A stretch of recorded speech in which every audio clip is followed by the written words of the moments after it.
ক্ষমতাচ্যুত প্রধানমন্ত্রী যিনি ওখানে আশ্রয় নিয়েছেন, তিনি যে সেখান থেকে কথাবার্তা বলছেন এবং বিভিন্ন কথাবার্তা বলার মাধ্যমে এক ধরনের উত্তেজনা তৈরি করার চেষ্টা করা হচ্ছে, সেটার ব্যাপারে উদ্বেগ খুব স্পষ্ট করে আমাদের পক্ষ থেকে তাদেরকে জানিয়ে দেওয়া হয়েছে।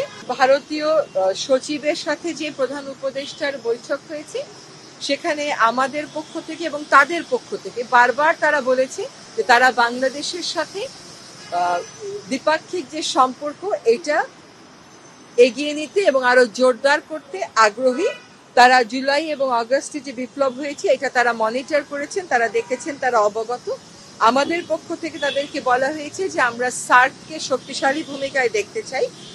আমরা যে একসাথে বিমস্টেকে আছি এবং এটা যে থাকাটা জরুরি এটাও বলা হয়েছে। আমাদের পক্ষ থেকে বিভিন্ন প্রোপাগান্ডা যেগুলো চালানো হয়েছে সেটার ব্যাপারে উদ্বেগ চালানো হয়েছে এবং হচ্ছে, সেটার ব্যাপারে উদ্বেগ জানানো হয়েছে। এবং আমাদের ক্ষমতাচ্যুত প্রধানমন্ত্রী যিনি ওখানে আশ্রয় নিয়েছেন, তিনি যে সেখান থেকে কথাবার্তা বলছেন এবং বিভিন্ন কথাবার্তা বলার মাধ্যমে এক ধরনের উত্তেজনা তৈরি করার চেষ্টা করা হচ্ছে, সেটার ব্যাপারে উদ্বেগ খুব স্পষ্ট করে আমাদের পক্ষ থেকে তাদেরকে জানিয়ে দেওয়া হয়েছে। ভারতের পক্ষ থেকে যেটা বলা হয়েছে যে তারা আমাদের সাথে সম্পর্ক জোরদারে আগ্রহী এবং সম্পর্ক এগিয়ে নিতে আগ্রহী এবং বিভিন্ন অপপ্রচার, এই যে বিভিন্ন রকমের কর্মকাণ্ড সেখানে হচ্ছে, যেগুলো আমাদের দেশের যে একটা ইমেজ আছে সম্প্রীতির একটা দেশ বলে, সেটাকে প্রশ্নবিদ্ধ করছে। আমাদের এই যে জুলাই আগস্টের যে অভ্যুত্থান এটাকে প্রশ্নবিদ্ধ করছে। এগুলোর ব্যাপারে তাদের বক্তব্য হচ্ছে যে এগুলোর ক্ষেত্রে ভারতীয় সরকার কোনোভাবেই দায়ী না এবং সরকার আসলে এগুলো করছেও না, এগুলো ওনও করছে না। আরেকটা আমাদের পক্ষ থেকে বলা হয়েছে যে এখন ভিসা দেওয়াটা যেহেতু কমিয়ে রাখা হয়েছে, এটা অনেক অসুবিধার সৃষ্টি করছে। তাদের পক্ষ থেকে আমাদেরকে প্রতিশ্রুতি দেওয়া হয়েছে যে ভিসা বাড়ানোর তারা উদ্যোগ গ্রহণ করবে। তাদেরকে আমাদের হাইকমিশনে যে সহিংস আক্রমণটা হয়েছে এটার ব্যাপারে আগেই প্রতিবাদ জানিয়েছি, আগেই তারা সেই ব্যাপারে দুঃখ প্রকাশ করেছেন। আজকে যেহেতু তারা সম্পর্ক এগিয়ে নিয়ে যাওয়ার এবং জোরদার করার কথা বলছেন এই অন্তর্বর্তীকালীন সরকারের সাথে, কাজে আমরা ধরে নেব যে সে ব্যাপারে তাদের যে দুঃখ প্রকাশ সেটা তারা সেই অবস্থান থেকে একই অবস্থানে আছেন। সুতরাং নতুন করে আর এই কথাটা বলা হয়নি, কিন্তু বারবার যে প্রপাগান্ডাগুলো হচ্ছে, যে প্রপাগান্ডাগুলো একেবারেই সঠিক না, যে প্রপাগান্ডাগুলো বাংলাদেশের ইমেজের জন্য ক্ষতিকারক, সেগুলোর ব্যাপারে আমরা আমাদের স্পষ্ট অবস্থান জানিয়েছি এবং সেখানে তাদের বক্তব্য হচ্ছে যে এগুলো সরকার অন্য করে না, সরকার এগুলোর সাথে মোটেও জড়িত নয়। এই প্রপাগান্ডাগুলোর জবাব আমরা লিখিত মৌখিক বহুভাবেই বলেছি যে যতগুলো ঘটনা ঘটেছে সেগুলোকে সাম্প্রদায়িক দেখানোর সুযোগ খুবই কম। সেগুলো হচ্ছে কখনো কখনো ব্যক্তিগত বিরোধ, বেশিরভাগ ক্ষেত্রেই হচ্ছে রাজনৈতিক বিরোধ। এবং আমাদেরও স্পষ্ট অবস্থান হচ্ছে যে বাংলাদেশ সরকার না এটার অংশ, না এটা কোনোভাবে বরদাস্ত করছে। যেখানে যেখানে এরকম অভিযোগ এসছে, যাদের বিরুদ্ধে অভিযোগ তাদের বিরুদ্ধে আইনগত প্রক্রিয়া গ্রহণ করা হয়েছে।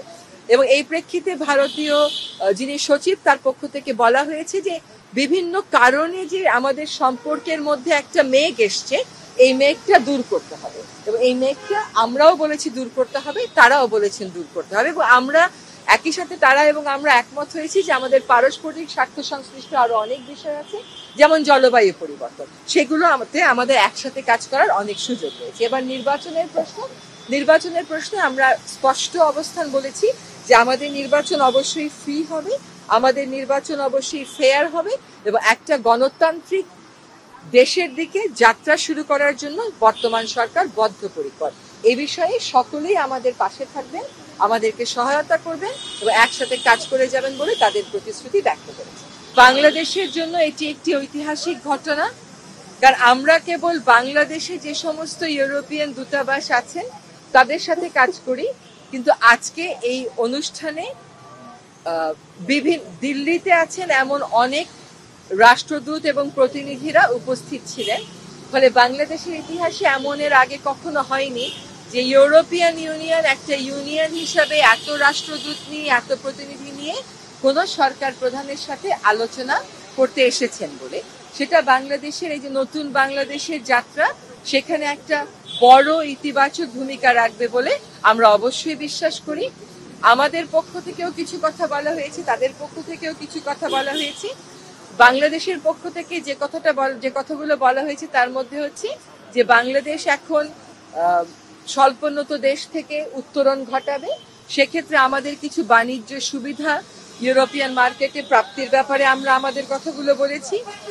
আমরা জলবায়ু পরিবর্তন বিষয়ে কথা বলেছি, আমরা রোহিঙ্গা সমস্যার সমাধানের বিষয়ে কথা বলেছি।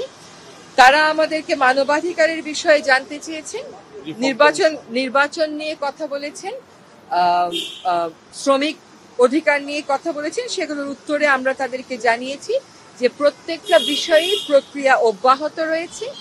আমরা অবশ্যই একটি স্বাধীন, ফ্রি, ফেয়ার এবং ডেমোক্রেটিক ইলেকশনের দিকে যাব। আমরা বিচারের কথা বলেছি, আমরা বলেছি যে ইন্টারন্যাশনাল ক্রাইম ট্রাইব্যুনাল সেটার কথা জানিয়েছি। বিভিন্ন রিফর্ম কমিশন কোন কোন ক্ষেত্রে রিফর্মের জন্য কি পদ্ধতিতে কাজ করছে এটা তাদেরকে আমরা জানিয়েছি।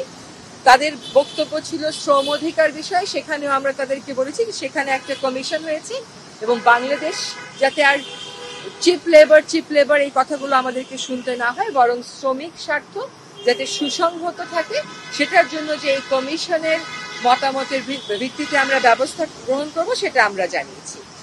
একটা প্রস্তাবনা আমাদের পক্ষ থেকে ছিল যে বাংলাদেশের নাগরিকেরা অনেক ইউরোপিয়ান দেশে যেতে গেলে ভিসার জন্য আবেদন করতে হয় দিল্লি থেকে। এটা অনেক সময় ঝামেলা হয়ে যায়। তাদের কাছে আমাদের একটা সুস্পষ্ট অনুরোধ ছিল যে তারা যেন এই ভিসা সেন্টারগুলো দিল্লি থেকে সরিয়ে অন্যত্র স্থাপন করেন, যাতে করে এই মুহূর্তে যারা বাংলাদেশি শিক্ষার্থীরা ইউরোপের বিভিন্ন দেশে যাবেন কিন্তু বাংলাদেশে তাদের দূতাবাস নেই, তারা তো যেতে পারছেন না, প্রক্রিয়াটা বিলম্বিত হচ্ছে। ভবিষ্যতে যেন এরকম বিলম্বিত আর না হয় সেজন্য দিল্লিতে সেন্টার না রেখে আমরা অন্যান্য দেশে সরিয়ে নেওয়ার কথা বলেছি। এটা হচ্ছে ইউরোপিয়ান ইউনিয়নের সাথে আমাদের যে কথা হয়েছে সেটার ব্যাপারে, এবং আমাদের পক্ষ থেকে তাদেরকে বিভিন্ন ইস্যুতে যে অপপ্রচারগুলো চালানো হচ্ছে এই অপপ্রচারের বিষয়ে বলা হয়েছে।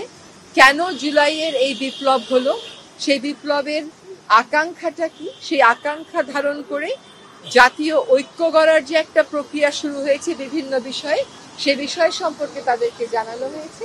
এবং এই যে জুলাই আগস্টে যে হত্যাকাণ্ডগুলো হয়েছে এই হত্যাকাণ্ডের বিচারের ক্ষেত্রে যে আমরা ব্যবস্থা গ্রহণ করেছি এই ব্যাপারেও তাদেরকে আমরা অবহিত করেছি।